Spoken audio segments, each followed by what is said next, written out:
Hello, hello, and welcome back to bear witness to the birth of an urban legend and a creepypasta as Perfidious Pete plays XCOM The Long War.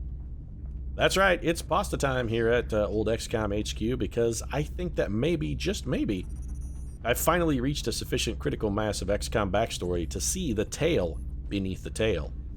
And it turns out the real story is all about everyone's favorite drunken mission control agent, Bradford.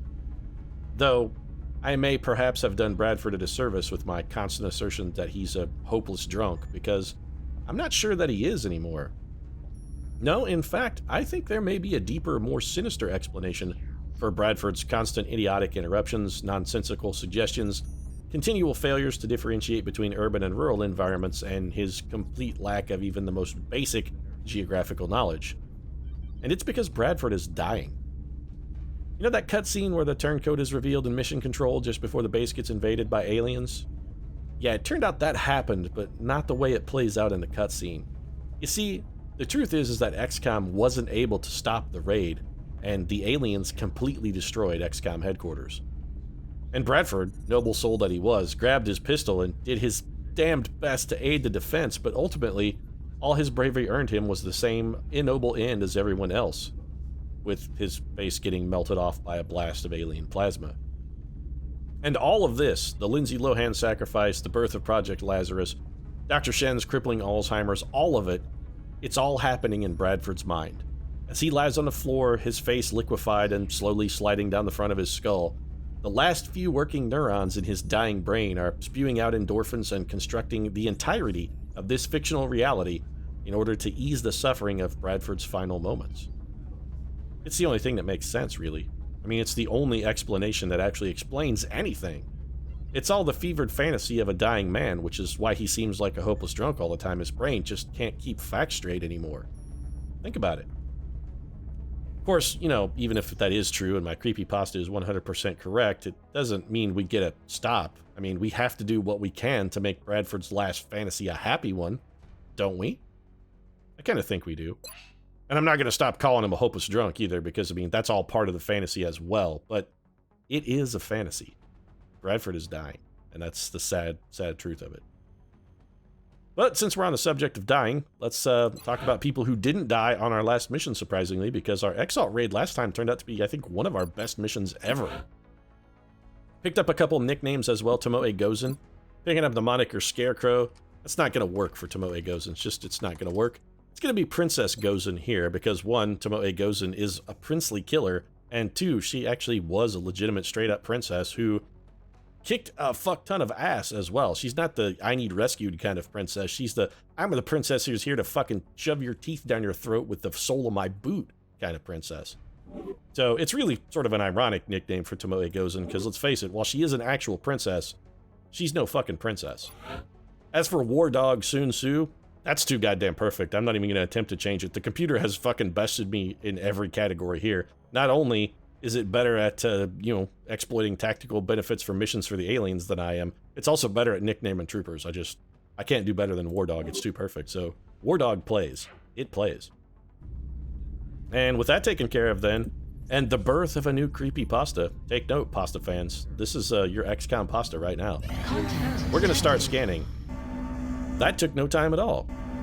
Alright, so since we had a bombing mission that sort of got carried off not too terribly long ago, we kind of have to assume that this is going to be... It's a fighter. Son of a bitch. This is probably a satellite killing mission then. We're going to need quality pilots. I think we got to send Dead Stick up here to try and soften it up. We're going to need every gun we got. We're going to need... Alright, we're going to need all of them. Alright, so let's send Dead Stick up. We're going to put him on defensive. This does seriously hamper his ability to hit the enemy, but on the plus side, it will maximize his engagement time. I don't actually expect him to shoot this down or even do significant damage. I'm just looking for him to soften it up maybe a little bit here. And we're trying to keep him as undamaged as possible and get some kind of interaction with his weapons on the alien craft. And effectively, we traded whatever that repair time was for a single fucking missile hit, which is not good. So we gotta send Cowboy up on then unbalanced. We need the bonuses to hit. We gotta generate some damage to the small UFO at some point. And then we send up our final trooper, I think, possibly on either balanced or aggressive, depending on how this works out. We'll have to see whether Cowboy Upham can Cowboy up or not. That was looking good so far. He's taking some damage, but we may have to, this is a situation where we have to take damage to do damage. And Upham with a surprisingly solid performance. Well played, Cowboy.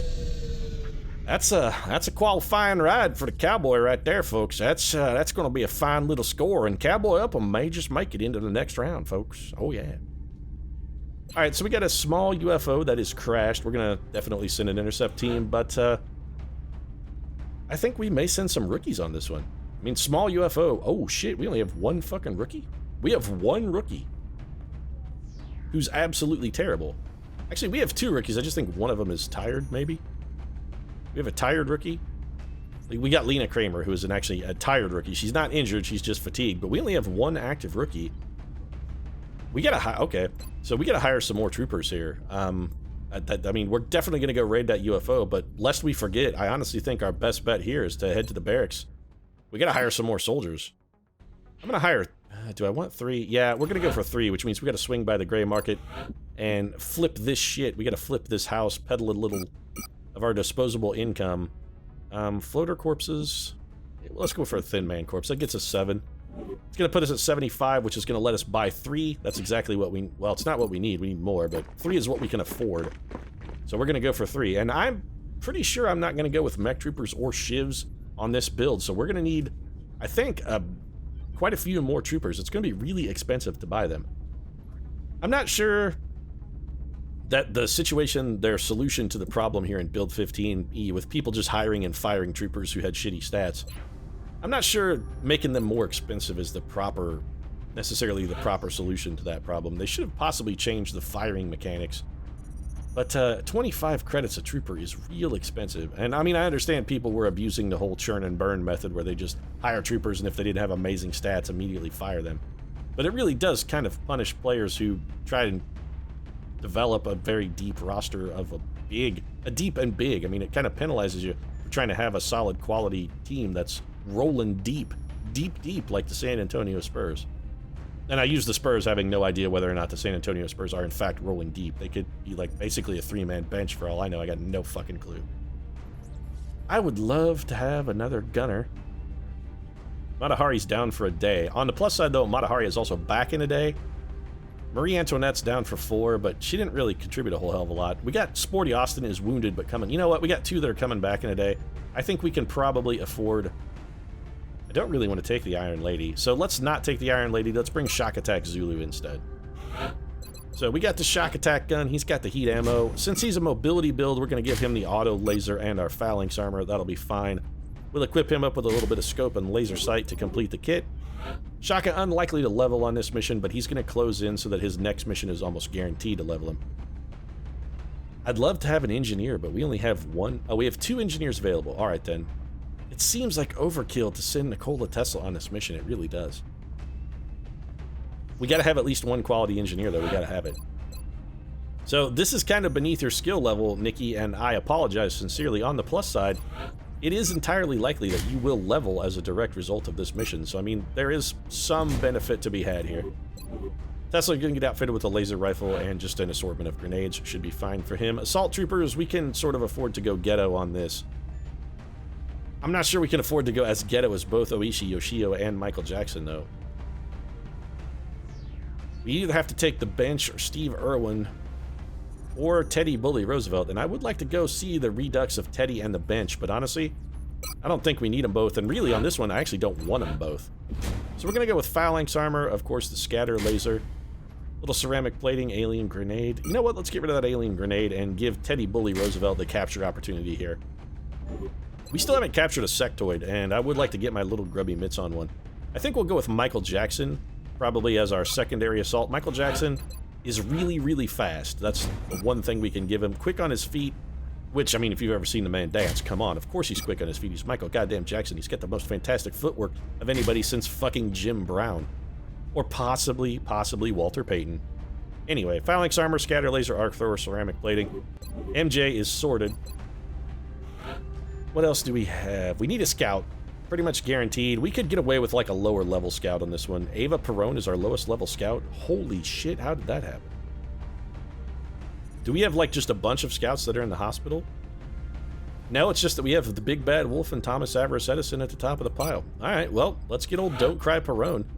She did the damn lion's share of lifting on the last mission we had Ava Perone on. She really punched above her weight on that one. We gotta give full credit to Ava. She really worked her ass off on the large UFO mission we had her on. She did a number of dangerous tasks and still came out grinning for us. Glad to have her on a team. A sniper is definitely gonna go a long way for this mission. Helen Keller is out. Van Dorn seems like overkill, so Mary Prometheus. You know what? Prometheus Shelley is almost guaranteed to level, so let's take the Mother of Monsters on this one. She's definitely going to level even on a small UFO, so I don't see particular disadvantage towards taking her. Scope and a laser sight, that's got her sorted. She also does have disabling shot and could theoretically set up a capture for us as well. We need one more trooper. I am not taking Jesus on this. I do want to take a medic. How soon until we have another medic? Joseph the Cleaner Lister's coming back in one day, so let's take Elvis Presley then. It's time for the king, baby. Oh, we're gonna roll in there. We're gonna rock some faces. Oh, mama. Alright, so Big Mama is gonna roll in. This guy, I mean, Elvis, he ain't nothing but a hound dog. Nothing but a hound dog. Crying all the time. Never caught a rabbit, and he's sure as fuck no friend of mine, but at this point, we kinda gotta take him. And that leaves us old. I'm not even gonna try and pronounce your name, Agadoki. That first name is a train wreck of vowels. I'm not even gonna take a shot at it. Seriously, it looks like a car was headed to Conjunction Junction from the ABC After School Special or Schoolhouse Rock or whatever the shit it was. But it was headed to Conjunction Junction, hooking up phrases and, you know, clauses and whatnot, and had a horrific train wreck and got a jumble of vowels there. Anyway, let's handle unpronounceable names loadout. She's just gonna get a laser rifle, scope, and a laser sight to maximize her potential for... Oh, we forgot about these motion trackers. I do want to try and test one out. We have not yet used the motion tracker. We have 2 arc throwers, though. Who would we have test the motion tracker, then? I mean, theoretically, we could take away Ava Perone's ceramic plating, and you know what? No. I don't like that.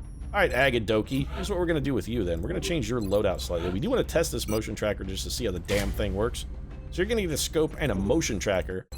You're not gonna be able to hit a goddamn thing, but assuming you can at least find an enemy, that'll be somewhat positive. As I understand it, the motion tracker basically works to show you where the enemies are within a very small radius around your moving character.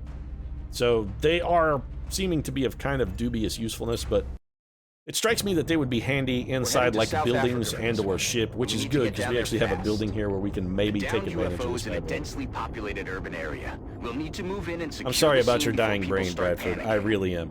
But on the plus side, the last few neurons you have left in your brain that are working actually correctly identified an urban area as an urban area, so kudos for that, buddy. Kudos.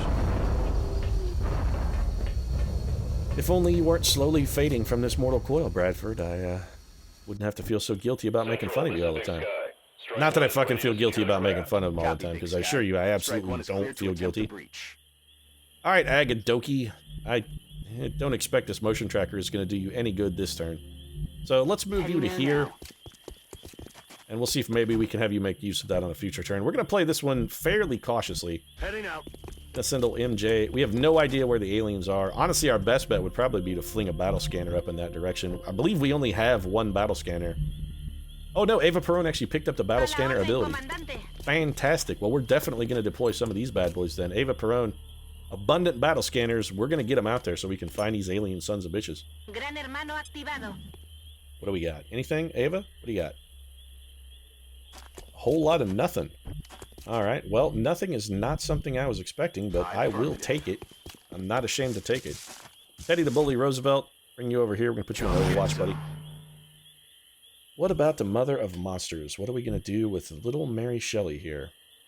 Now, Mary Shelley does have low profile. Probably let's just bring her here. Yeah, I was going to say we could try and make a move for the roof with Mary Shelley. I think it may be a little early to head for the rooftop, so let's just bide our time a bit more. First turn's going to be relatively uninteresting as a result, but uninteresting means safe as well. And I have definitely no qualms about the safety. I'm on the move. Shock Attack Zulu here should be safe as well. We're going to drop him into Overwatch just in case.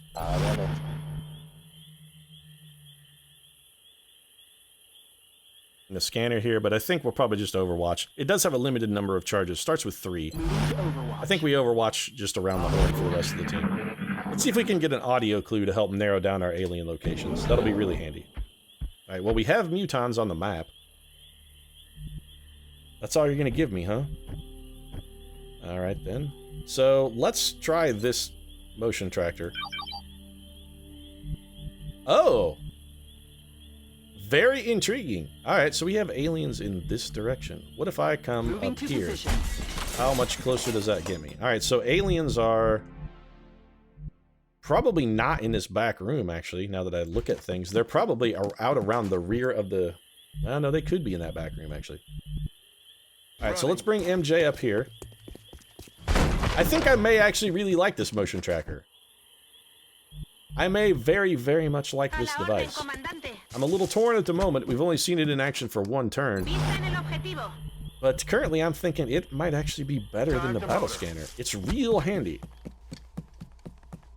Alright, so we're going to overwatch. That was not what I wanted to do with Mary Shelley. I wanted to put her on the rooftop, and yeah, okay. So we'll have the King dash. We're pretty much going to dash with the rest of the team. Shock Attack Zulu is going to go to the corner, but not around it. An important difference. 10-4. And we're going to bring Nikola Tesla up here. He would drop into Overwatch, but a little slow of foot. Shock Attack Zulu is going to sharpen his short spear and get ready to innovate some warfare tactics. Alright, so we also have... Okay, so the sectoids are right around the corner then. Alright, so our motion tracker has actually tipped us off to the location of sectoids. I sort of like that. Alright, so there they are, right where the motion tracker said they would be. So already we know it's way better than the motion trackers equipped by the Colonial Marines and Aliens, because those things were woefully inaccurate. I mean, 9 meters, that's inside the room, am I right? Yeah. Alright, Tesla, how close can you get and deliver a nice cover-destroying grenade for me? Yes, sir. I'm gonna guess reasonably close. So we're gonna bring Tesla around here. We're gonna go long with the grenade. This will kill probably nothing, but it is gonna destroy all of the available cover as well as this interior wall. So these sectoids are gonna be in a real tough spot after the end of this grenade here. Yeah, they're basically in Fuck City right here. This is Fuck City population. Oh shit, we're doomed. Did we not? We did get a hole in the wall. All right, Michael Jackson can come up for position to where he can get a capture on a 1 health sectoid. And Teddy the Bully Roosevelt can dash in and kill probably 2 with hit and run. So what we need to do then is make sure that we have a safe area of operations for him to go employ that tactic. And in order to do that, we're going to need a battle scanner here. So we're going to bring Don't Cry For Me Ava Perone around to throw this battle scanner so I don't have to worry about weeping. We're going to have her toss it right out here. Make sure this area is safe for aggressive advances and running and gunning. Battle scanner's down. What do we got? Alright, it's perfectly clear. Excellent. So we can go for the capture here, and I think this is probably a Michael Jackson move. So let's grab MJ. Actually, should we go for Teddy the Bully Roosevelt first, perhaps? You know what? Out of an abundance of caution, I'm going to move Teddy Roosevelt first and not take any shots with the ruse. So we're going to leave him standing there. It occurs to me I may also want 2 capture attempts. So here's what we'll do. Bring Michael Jackson around. He dashes out of the hole in the wall, and he goes for the stun. 54%. That's as good as it's going to get. It failed. All right, that's admittedly a bit of a drawback, but we have plenty of action left with Roosevelt. So I think what we do here... We gotta have Roosevelt go last, but I do have a plan for Roosevelt. Alright, Shock Attack Zulu. I don't want you to kill either of those. I want you to kill that guy, but you do not have a solid chance to hit him. Elvis is gonna have almost no cover. Who else do we have that can do anything? This is pretty much it except for Agadoki. You know, Agadoki might be able to help us out here. So let's see if the rookie can double up on the fine work she did with her little scanner device. 31% chance to hit is frankly bad. What if we have Shock Attack Zulu go for the suppression here? This is going to hollow target and suppress the enemy. Now, we could have just taken a shot, but in the off chance that that shot doesn't hit, we would be in a very bad situation. Alright, so Teddy the Bully Roosevelt, first off, he just kills this guy. So that guy's dead. That's going to trigger hit and run. Now that we have the hit and run, the question is, do we go for the stun or do we kill this guy? We have some of our best armored units up front. I think we go for the stun. This is very risky. It paid off, and now it's all about the rookie. So we got to see what the rookie can do here. Mary Prometheus Shelley is going to bring us absolutely nothing this turn. That's fine. We'll advance her. And Agadoki is going to take this final shot at the hollow targeted sectoid hiding behind a dumpster. We just kind of got to hope she can get the job done. She cannot. So the rookie has some positive effect and then immediately disappoints us as well. Is Elvis going to be able to get a shot? He might have line of sight from here. He does. Let's see what his hit percent chance is like. You know, 41% simply isn't good enough. So what we're going to do instead, we're going to hollow target our units that are exposed. With the suppression, the hollow targeting, and the smoke, we should probably be okay. I mean, this is just a sectoid. We're not exactly squared off against the deadliest foe in the universe. Likely he should stay put and take a shot. No, he's running, and we got mutons closing fast. This is not good for us. It's also not really very good for the mutons either, though. They're going to have no cover after this turn.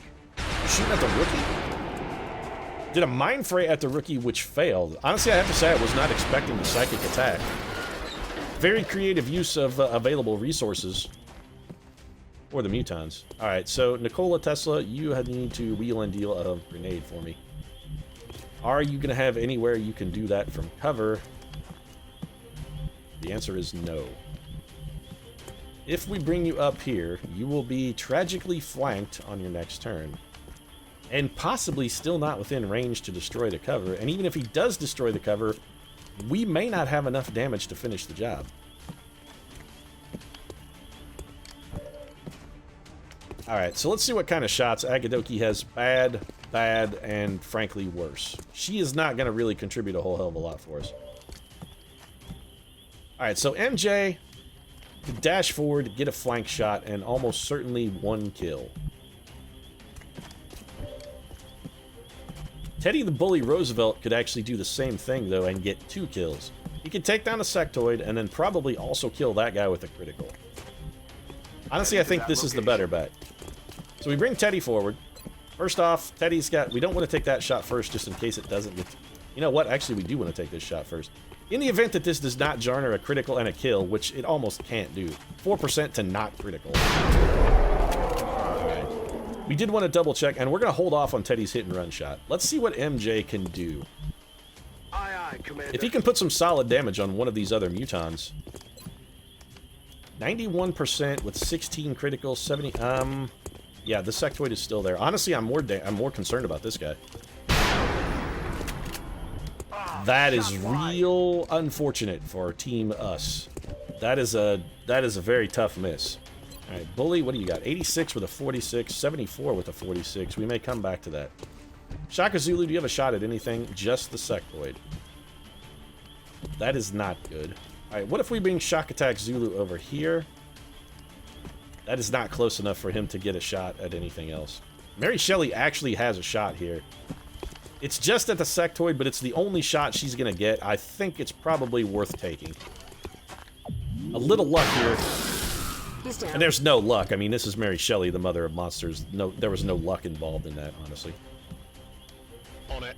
Our 2 assault troopers are so badly exposed. I would love to get them some additional support, but I don't think it's in the cards for this turn. What we may have to do is try and cover them with some additional smoke, but I'm not even sure we're going to be able to get a smoke grenade on them. No fooling here, folks. We are in a little bit of a pickle. What can the rookie do?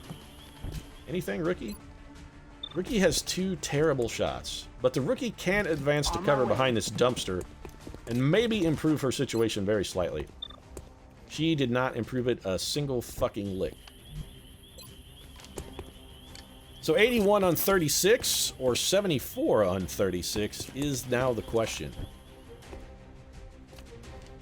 We're gonna have to do something really dangerous with Elvis. I don't necessarily like this play, but I think we have to do it. Perfect. All right, that's exactly what I was hoping for. Elvis actually is not in line of sight right now. If these 2 guys want to get line of sight on Elvis, they're going to have to move. And if they move, they're going to eat an entire universe's worth of close quarters combat. can't do anything with Shock Attack Zulu. I think we just gotta dash the Zulu. So we're gonna bring him up here at a full sprint. That leaves us Ava Perone, who likewise is not really gonna be able to do anything. So we bring Ava Perone forward at a full sprint as well. We're foregoing some shots on this turn in hopes of improving our situation next turn. Agadoki goes on Overwatch. Teddy the Roosevelt Ruse here takes whatever his best shot is.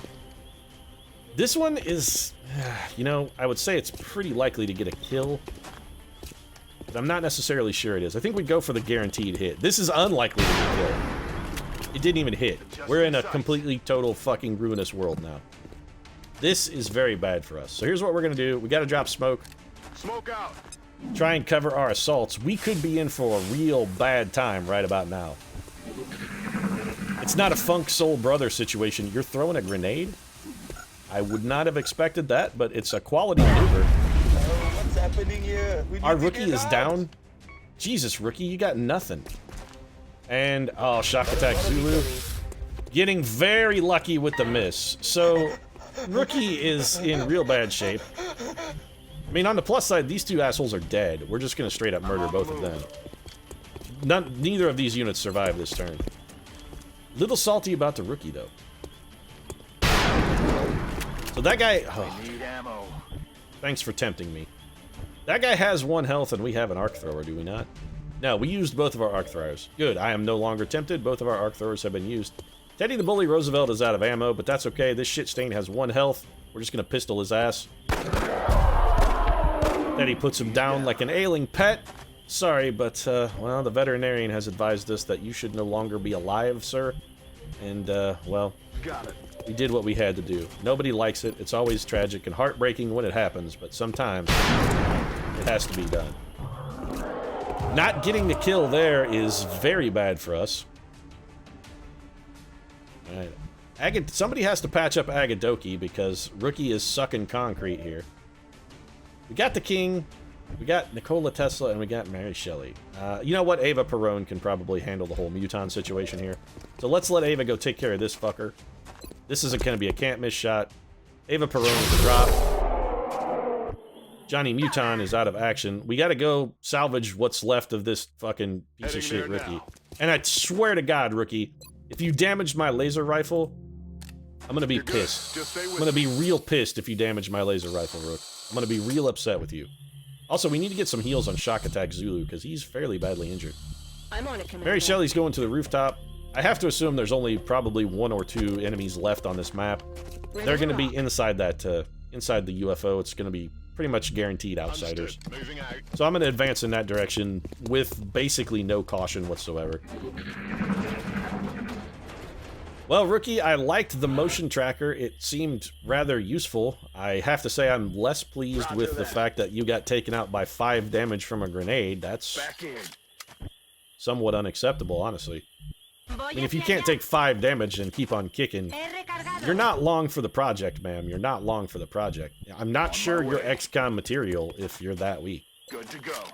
Which is not making any kind of claim that our other soldiers are fucking stalwart champions of beasts of men, although if you look at their names, clearly they're stalwart champions and beasts of men. I mean, every single one of them is back from the dead at the minimum.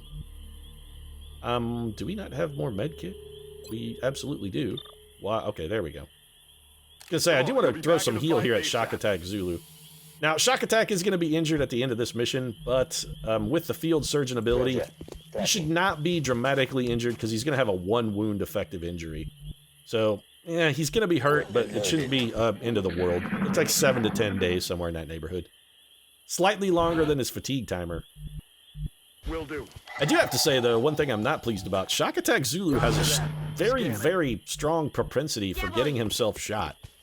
I mean, that guy is a fucking bullet magnet. He's been shot more than Tupac at this point, and fuck me, Tupac got shot a lot. I mean, homeboy got really kind of wrecked up. I beg your pardon? I reloaded a pistol last turn. I'm ready. Yeah, maybe reload your actual weapon this time, Teddy. Tesla, I don't really want you in half cover. I also don't really want to run up on this ship all willy-nilly. Yes, sir. This is probably still a relatively safe move. It's a stupid move, but I'm fairly certain it's safe. Yeah.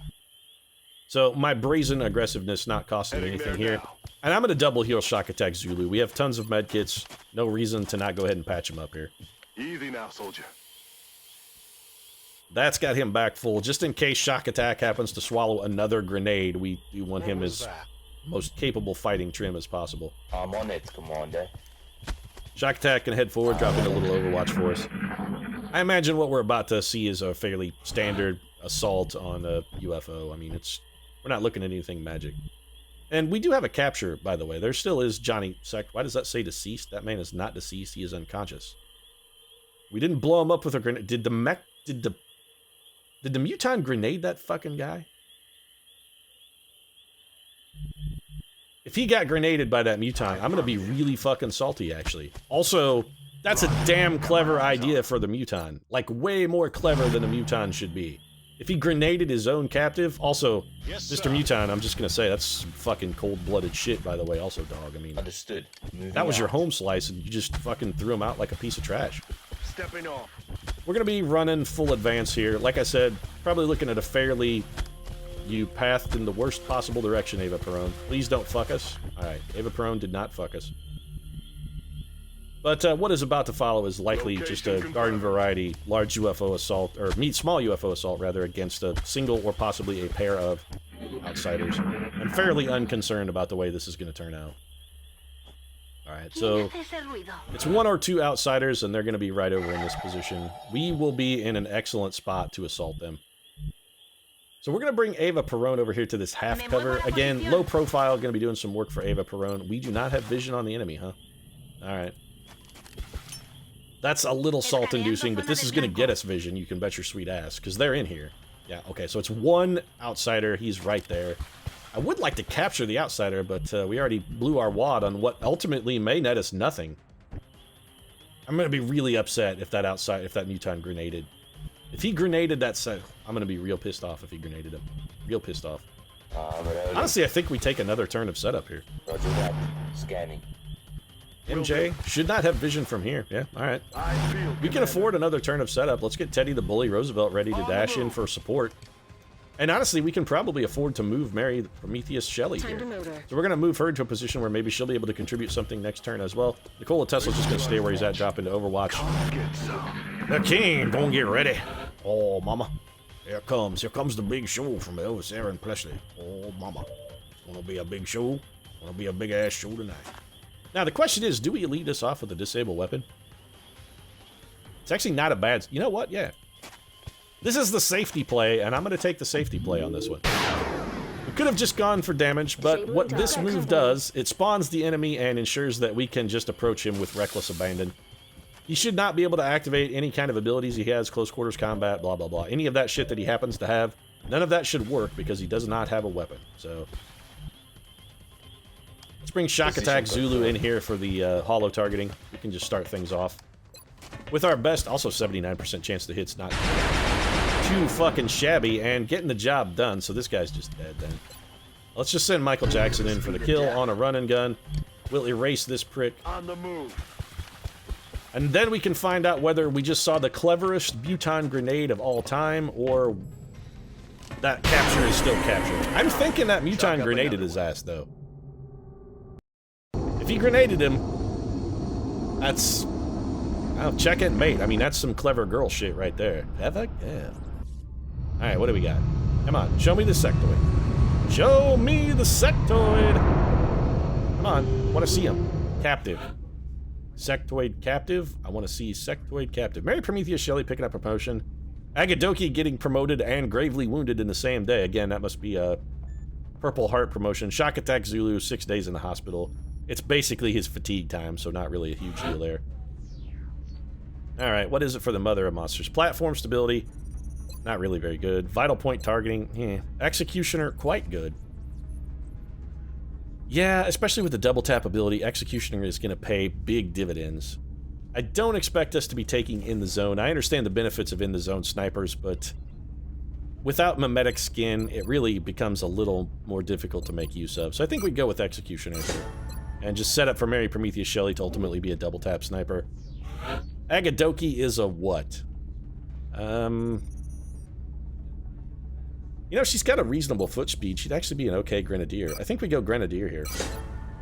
That's fine. Agadoki gonna pick up a grenadier, and that'll give us another grenade chucker when she eventually gets out of the hospital, which will be a billion years from now.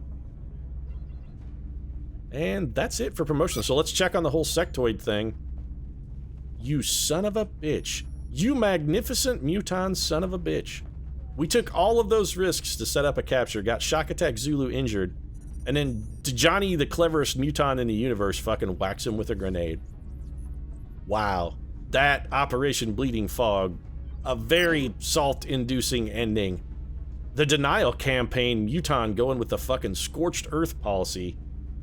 You son of a bitch. What a magnificent bastard. Alright, well, it is what it is. We have to make do with our situation. So on the plus side, the rookie did not damage our laser rifle, so I mean, we got that going for us. That's the one positive takeaway we can get from that. And I'm gonna go ahead and wrap things up. If you enjoyed the episode, feel free to drop a like down in the comments section. Of course, your support really means a lot to us. And if you'd like to see more XCOM on a daily basis, consider subscribing as well. We post new episodes every single day. Right now, however, thanks very much for watching, and I'll see you again soon.